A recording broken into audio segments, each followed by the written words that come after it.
Assalamualaikum warahmatullahi wabarakatuh. Waalaikumsalam warahmatullahi wabarakatuh. Waalaikumsalam warahmatullahi wabarakatuh. Mari kita mulai kuliah pada sore hari ini. Materi PKN.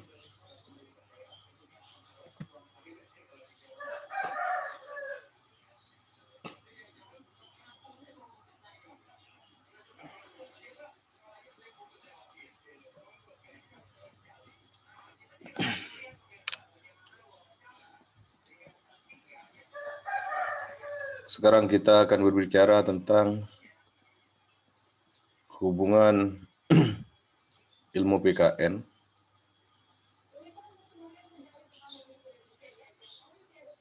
dengan ilmu sosial.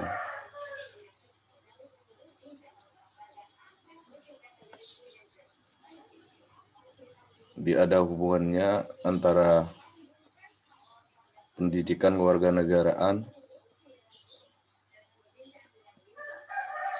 dengan ilmu sosial.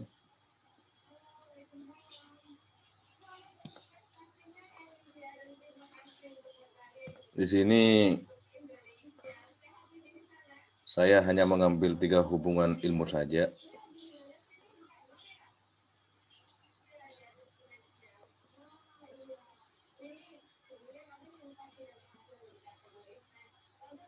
Dari 3 ilmu sosial itu sebenarnya banyak.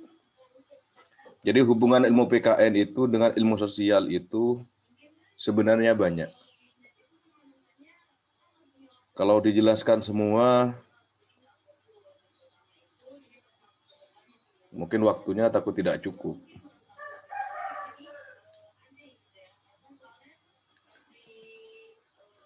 Jadi saya hanya ngambil pokok-pokoknya saja. Di sini mengenai hubungan pendidikan kewarganegaraan dengan ilmu sosial. Pertama, mari kita bahas tentang hubungan pendidikan kewarganegaraan dengan ilmu politik. Sekarang orang lagi marak-maraknya berbicara tentang politik.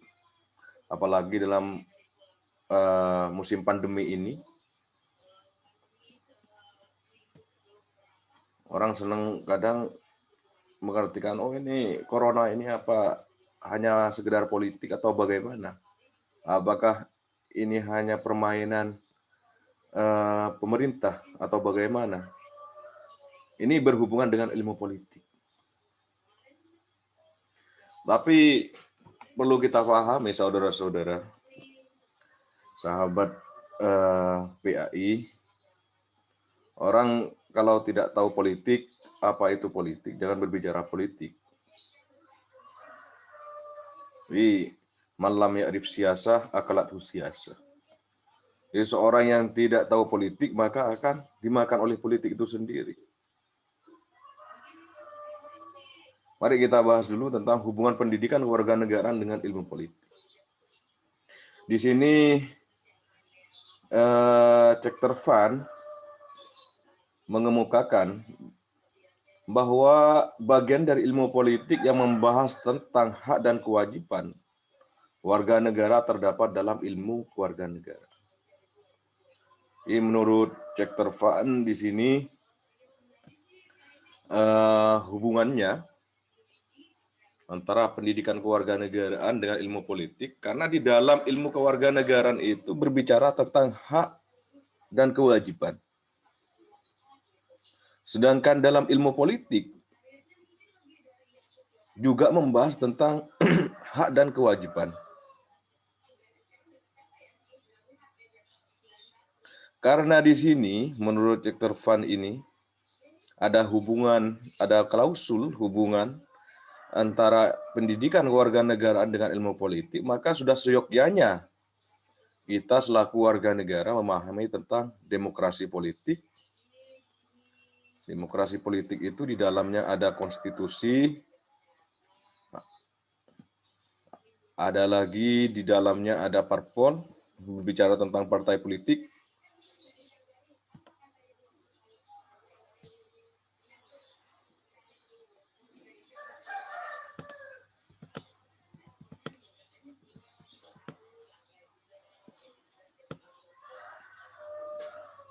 Berbicara juga tentang pemilu, dan semua hal itu merupakan adopsi dari ilmu politik.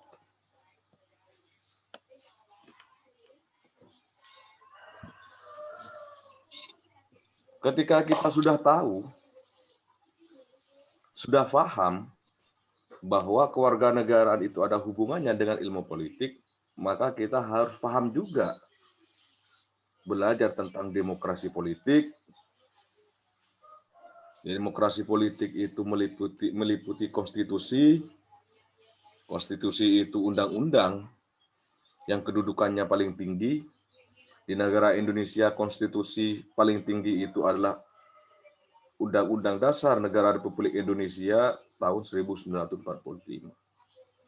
Belajar juga tentang parpol, partai politik yang ada di negeri Indonesia, atau melakukan perbandingan antara partai politik yang ada di negara kita ini, di Indonesia ini, dengan negara lain. Sistem demokrasinya bagaimana, parpolnya bagaimana, ini bisa melakukan perbandingan dengan negara-negara lain. Atau pemilunya bagaimana.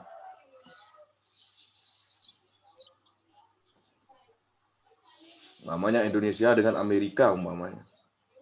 Sama-sama sistemnya mengikuti sistem demokrasi. Apa demokrasinya sama antara Indonesia dengan Amerika?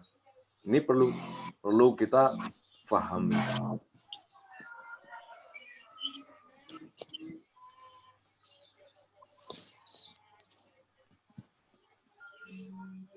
Yang ini yang belum di-unmute ya.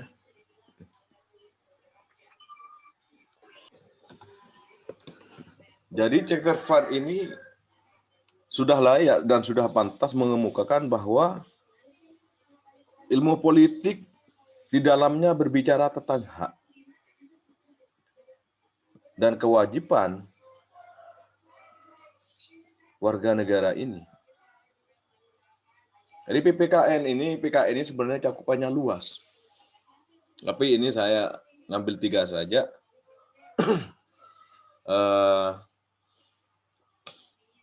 Yang akan kita bahas, hubungan-hubungan pendidikan kewarganegaraan ini. Kalau nanti banyak takut waktunya tidak nututi, tidak bisa membahas yang lain. Ada hubungan pendidikan kewarganegaraan dengan ilmu hukum, ada hubungan pendidikan kewarganegaraan dengan ilmu ekonomi, banyak macam.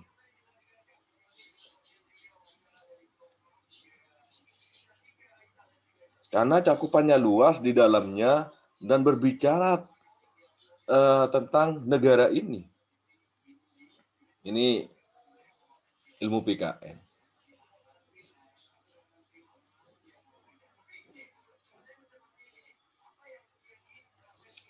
Karena pendidikan kewarganegaraan ini ada hubungan dengan ilmu politik,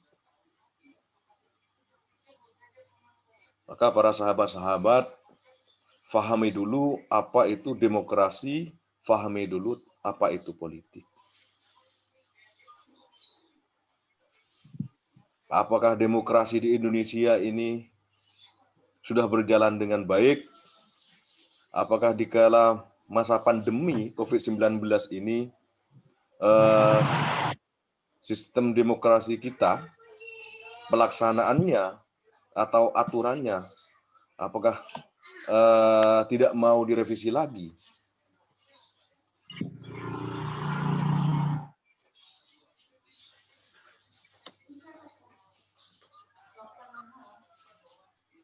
Ini yang perlu kita pelajari.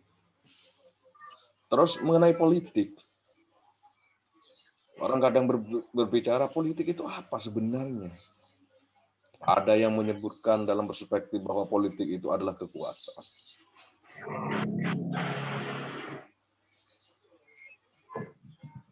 Ada yang mengatakan bahwa politik itu jabatan.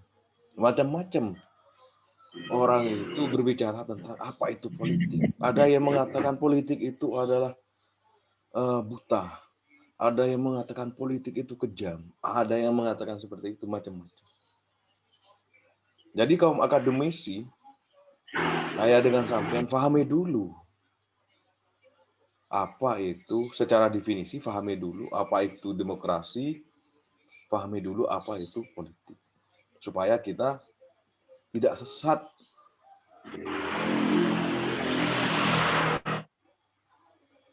Siapa ini yang belum di-unmute ini? Ini Zain Ibnu Akil siapa ini?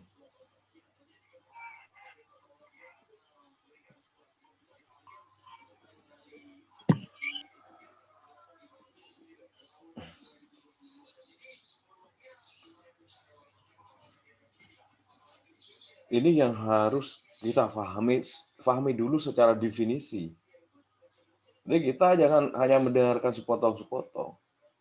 Pelajari demokrasi itu apa, politik itu apa. Terus di dalam politik demokrasi itu ada konstitusi. Konstitusi itu kayak apa? Indonesia ini konstitusinya seperti apa? Apa sudah baik? Apakah cocok dengan perkembangan zaman atau tidak?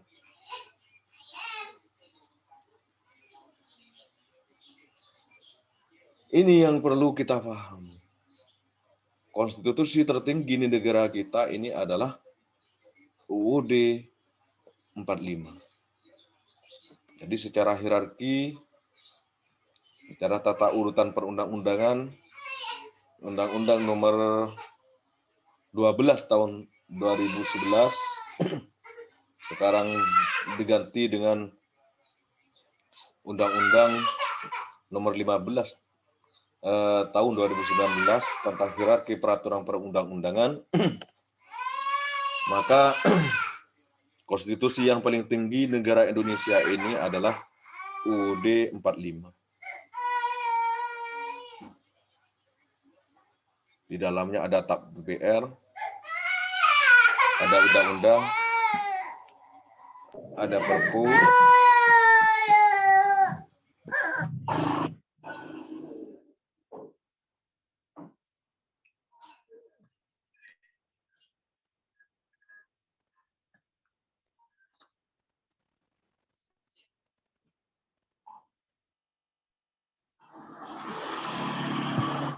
Tenang dong teh dengan antara Hanafi.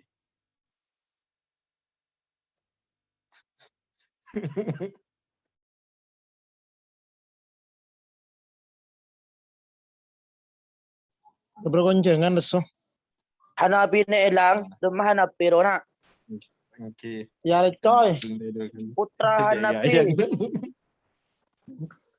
Bergoncengan si Aram. Apa berdeng matri ya alhamdulillah. Tapi kepiting. Mau detik ya repot sih. Ya sih. Teterai biasa Lagi begini. yang detik ya aja. Penting saliman oleh. Ya nih ke Ustadz Zainul Ibnu Akil Zain.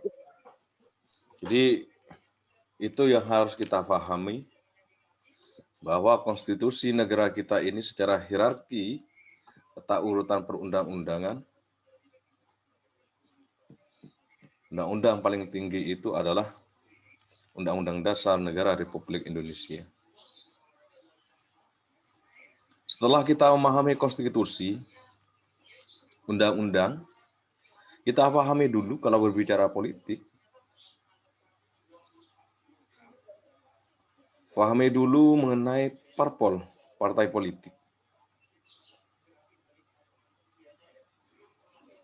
Ini kayaknya ada hacker ini.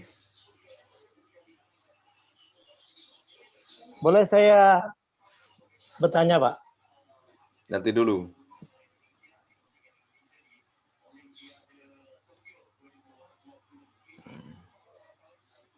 Ini slide-nya kayak Ini ada hacker kayaknya.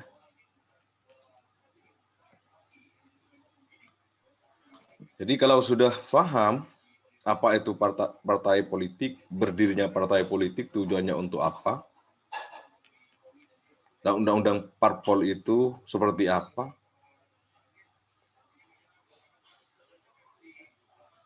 dan selanjutnya pahami dulu juga tentang pemilihan umum. Di Indonesia sendiri, pemilihan umum, legislatif, dan eksekutif itu dipilih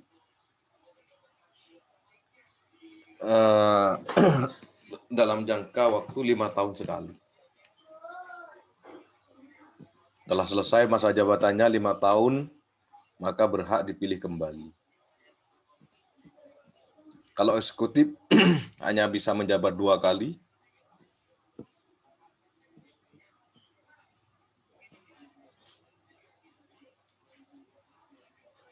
Itu sudah diatur dalam UUD NRI, Undang-Undang Negara Republik Indonesia tahun 1945. Maka semua ilmu yang kita bahas tentang demokrasi, politik, konstitusi, parpol, pemilu, semuanya itu mengadopsi dari ilmu politik.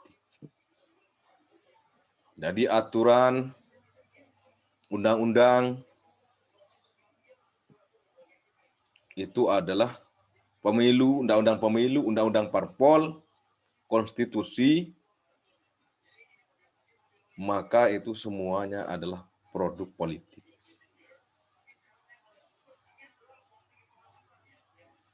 Maka ketika kita sudah paham tentang apa itu politik, apa itu ilmu politik, kita bisa tahu, bisa mempraktekkan, menambah ilmu pengetahuan yang kita dapat selama kita belajar ilmu pendidikan kewarganegaraan ini, selama kita kuliah, maka kita sudah tahu apa itu hak dan apa itu kewajiban sebagai warga negara.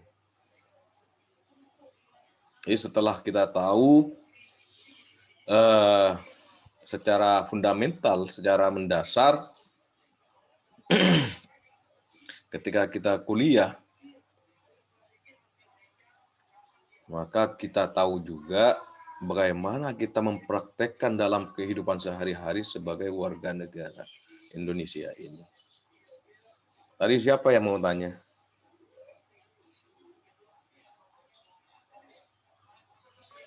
Pak Aceh, Pak. Mana orangnya? Haji Hanafi, Pak. Oh, yang kemarin itu. Yang kemarin Iya, berapa Pak, ya memang itu? itu aja yang suka bertanya. No.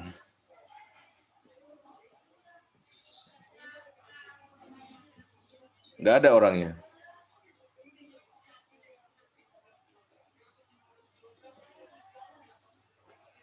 Ini layarnya ini kena hacker ini. Slide-nya.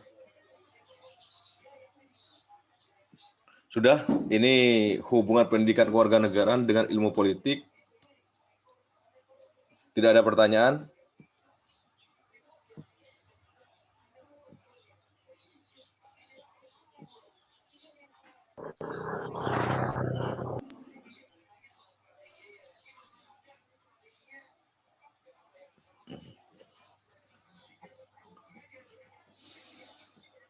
Sekarang kita lanjutkan.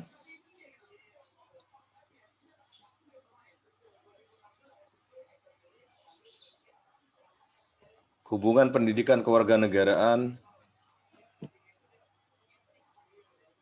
dengan ilmu sosiologi. Ilmu sosiologi ini macamnya banyak. Ada sosiologi pendidikan, sosiologi hukum, sekarang ada sosiologi pedesaan, macamnya banyak.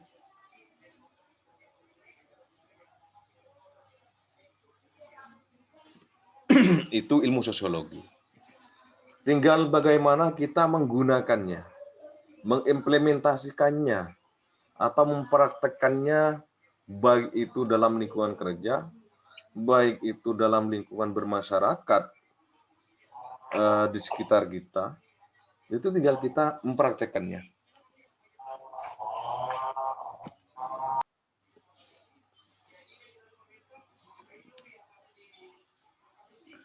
Di sini, ilmu sosiologi adalah ilmu yang membahas tentang masyarakat.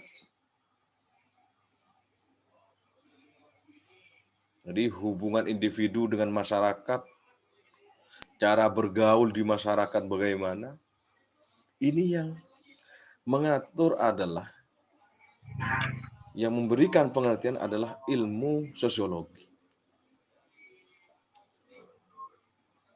Tapi dalam ilmu sosiologi itu di dalamnya, setelah kita pelajari, pahami bersama apa itu ilmu sosiologi.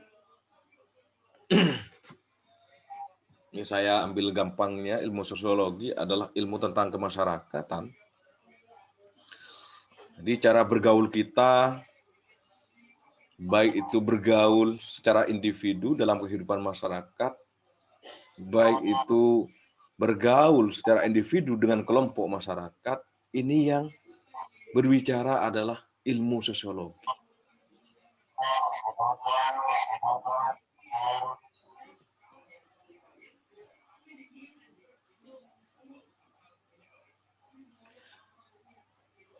Setelah kita pahami tentang apa itu ilmu sosiologi juga, maka di dalam ilmu sosiologi itu ada hal-hal yang perlu kita pahami juga, yang perlu kita pahami bersama. Karena di dalam ilmu sosiologi itu ada namanya penyimpangan sosial yang menimbulkan sanksi terhadap orang lain.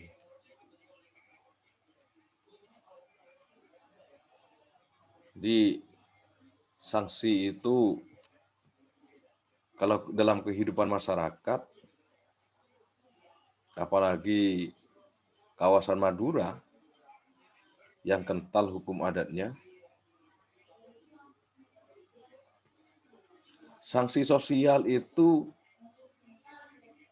kadang lebih tidak disenangi oleh seseorang. Umpamanya ada Ahmad umpamanya melakukan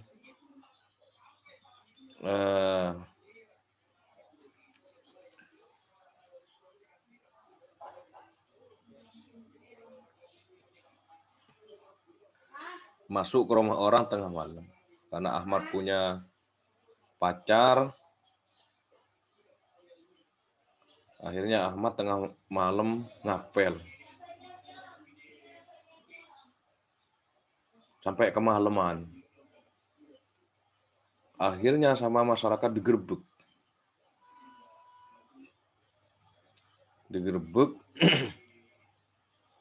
Dinikahkan Ahmad ini.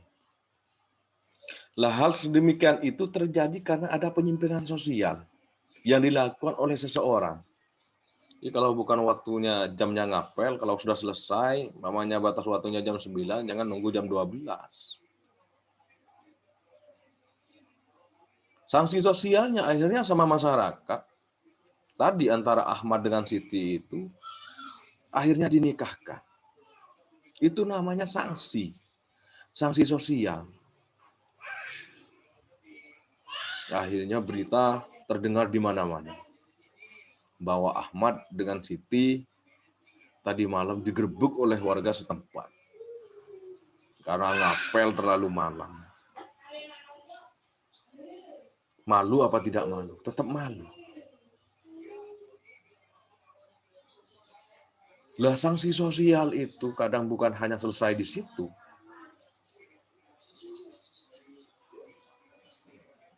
Sanksi sosial itu nanti ketika sudah punya anak, sudah menikah dan lain sebagainya,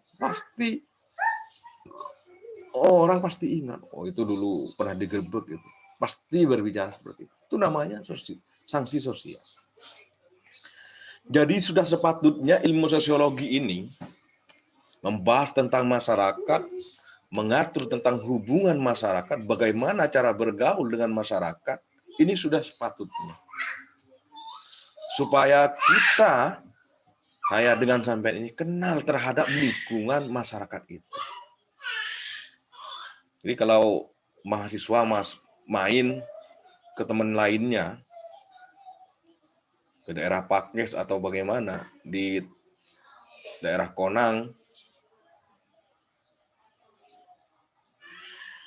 kalau sudah masuk desa orang, jangan ngebut, supaya tidak dipukul oleh masyarakat. Nah, ketika masuk desa orang lain itu, sudah memasuki wilayah masyarakat desa itu. Jadi kalau berulah, yang tanggung jawab itu adalah masyarakat setempat.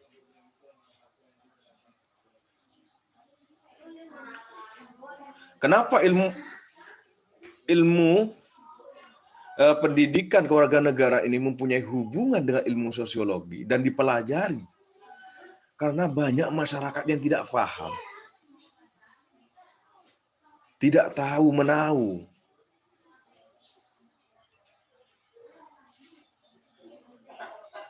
Tidak ada yang memberikan ilmu pengetahuan, terutama masyarakat awam, antara apa itu hak dan apa itu kewajiban sebagai warga negara. Ini tugas kita. Jadi masyarakat awam itu tidak tahu apa haknya dan kewajibannya sebagai warga negara. Masyarakat awam itu tahunya ketika ada bantuan. Tapi orang akademisi tidak. Orang akademisi ini harus tanggap. Harus bisa menganalisis setiap kejadian. Dan sampai mempunyai tugas menjelaskan kepada masyarakat awam itu.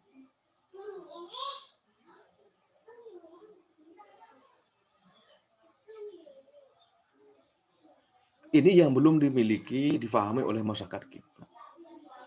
Kalau ada pengumuman bantuan beras, maka semuanya mengaku miskin semua.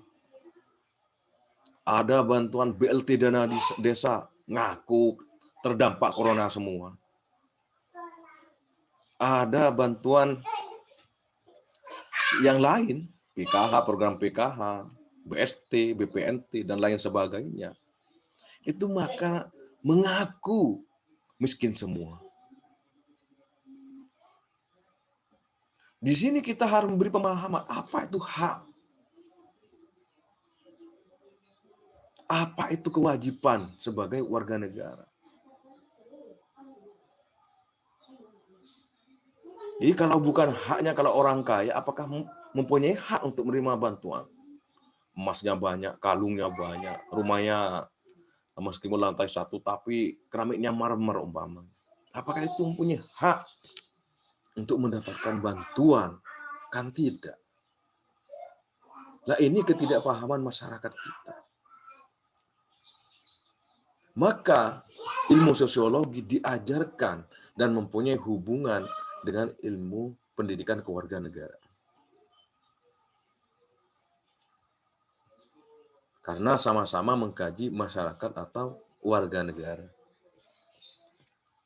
Terakhir,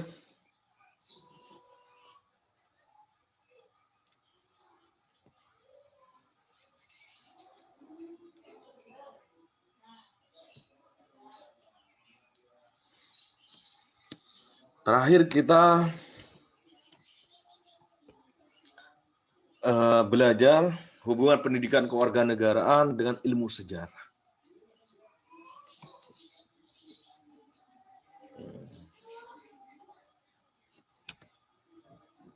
Kenapa PKN mempunyai hubungan dengan ilmu sejarah? Supaya kita paham lebih mendalam tentang sejarah-sejarah yang ada negeri kita ini. Dan supaya tidak terjadi pembengkokan sejarah.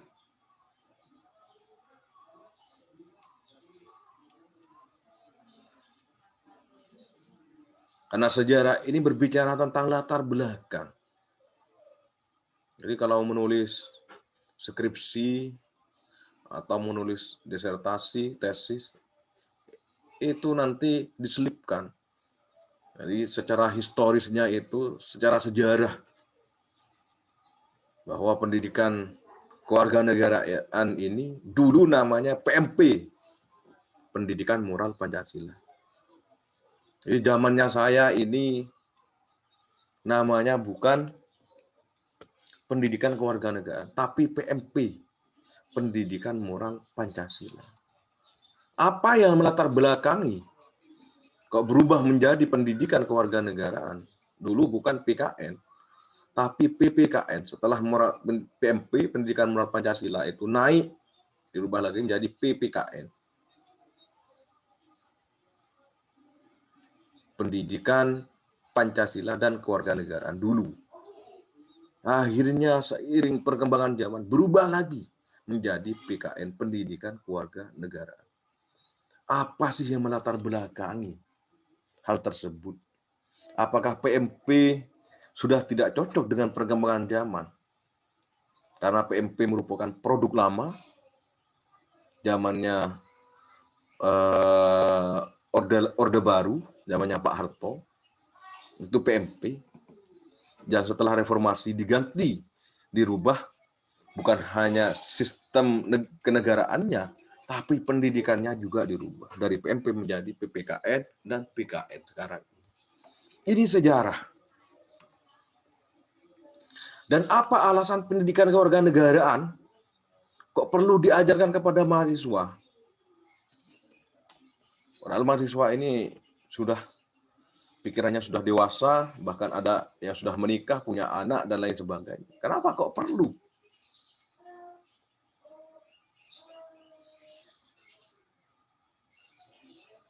Apa yang melatar belakang?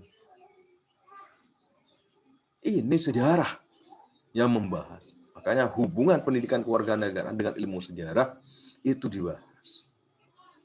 Dengan mempelajari sejarah, maka kita akan mengetahui kekurangan di waktu dulu. Oh, dulu PMP. PMP ini kelemahannya di mana? Pendidikan moral Pancasila. Orang hanya tahunya tentang Pancasila dan etika. Jadi bagaimana orang berperilaku baik. Karena moral ini berbicara karakter. Berbicara tentang karakter. Dan yang dipelajari tentang Pancasila. Sampai butir-butirnya, sampai ke akar-akarnya. Sehingga orang dulu tidak tahu apa sistem ketatanegaraan Indonesia itu, tidak tahu. Dia tahunya kita berperilaku baik, toleransi dengan sesama pemeluk agama, baik Muslim atau non-Muslim, dengan didasari dengan Pancasila dulu. Tapi tidak tahu tentang struktur kenegaraan, warga negara itu apa, tidak tahu. Itu dulu yang dipelajari di PMP. Akhirnya mungkin tidak cocok karena masuk dalam dunia reformasi bukan hanya sistem ketanegaraannya, tapi pendidikannya juga diganti. Setelah kita tahu kekurangan di waktu dulu, maka pada masa sekarang dan yang akan datang ini kita harus memperbaiki. Ini tugas kita bersama. Itu dulu dari saya. Mungkin ada yang mau bertanya, silahkan.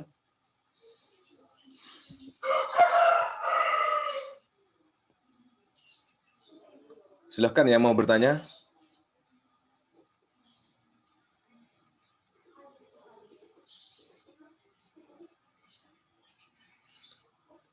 Tidak ada?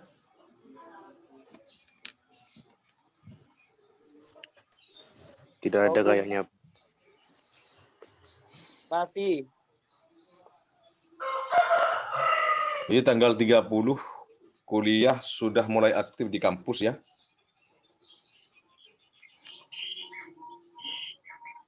Hari apa, Pak? Itu nanti dilihat sendiri tanggal 30 itu hari apa. saya belum lihat juga. Tapi yang penting tanggal 30 masuk begitu. Mungkin itu hari Jumat. Biasanya STEM media kan pendidikannya dimulai hari Jumat. Itu. Jadi ini dipelajari, dikembangkan sendiri. Nanti bertanya ketika kita mau kuliah tatap muka.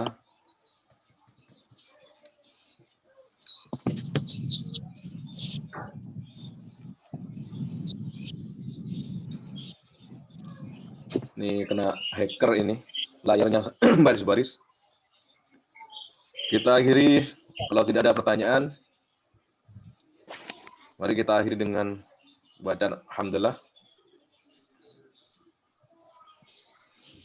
Alhamdulillah.